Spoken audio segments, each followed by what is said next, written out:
School കുട്ടികളോടൊപ്പം വയനാട്ടിലോട്ടാണ് ഇന്നത്തെ യാത്ര. ആദ്യമായി നോളജ് സിറ്റി സന്ദർശിച്ചു. അവിടെ മരുന്ന് കഞ്ഞി കുടിച്ചു.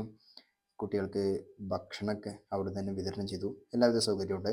നോളജ് സിറ്റി ഒന്ന് ചുറ്റിക്കറങ്ങി കണ്ടു. ഒരു ഫോട്ടോ ഒക്കെ എടുത്തു. കുട്ടികളെയും വെച്ച് ഫോട്ടോ എടുത്തു. പിന്നെ നേരെ വയനാട്ടിലോട്ട് പോവുകയാണ്. ചുരം കയറുമ്പോഴുള്ള ഒരു വൈബ് വല്ലാത്ത ഫീലിംഗ് ആയിരുന്നു. പൂക്കോട് ലേക്കിലാണ് ആദ്യം എത്തിയത്. അവിടെ കുറച്ച് കാഴ്ചകളൊക്കെ ഉണ്ട്. ചുറ്റിത്തിരിഞ്ഞ് നേരെ എന്നൂരിലോട്ട് പോവുകയാണ്. എൻട്രൻസിൽ ബസ് പാർക്ക് ചെയ്ത് ജീപ്പ് മാർഗമാണ് പോവാം. വളരെ മനോഹരമായ ഒരു കാഴ്ചയാണ് എന്നൂര് നമുക്ക് സമ്മാനിക്കാം. കുട്ടികൾക്ക് വളരെയധികം എക്സൈറ്റഡ് ആയിരുന്നു അത്തരമൊരു കാഴ്ചകൾ കാണാൻ. പ്രകൃതി രമണീയമാണ്. കുട്ടികളുമായി വർത്തമാനം പറഞ്ഞ് ഫോട്ടോ ക്ലിക്ക് ചെയ്ത് ട്രഡീഷണൽ ആയിട്ടുള്ള കുറേ കാര്യങ്ങൾ കണ്ട് കൾച്ചറൽ പ്രോഗ്രാംസ് ഉണ്ടായിരുന്നു. നേരെ കാരാപ്പുഴ ഡാമിലോട്ട് പോയി അവിടെ മനോഹരമായ പൂന്തോട്ടവും പാർക്കും ഗാർഡനും ഒക്കെ കാണാവുന്നതാണ്. ഏതായാലും രാവിലെ മുതൽ വൈകുന്നേരം വരെ വളരെ എൻജോയിങ് ആയൊരു മൊമെന്റ്സ് ആയിരുന്നു എല്ലാവർക്കും.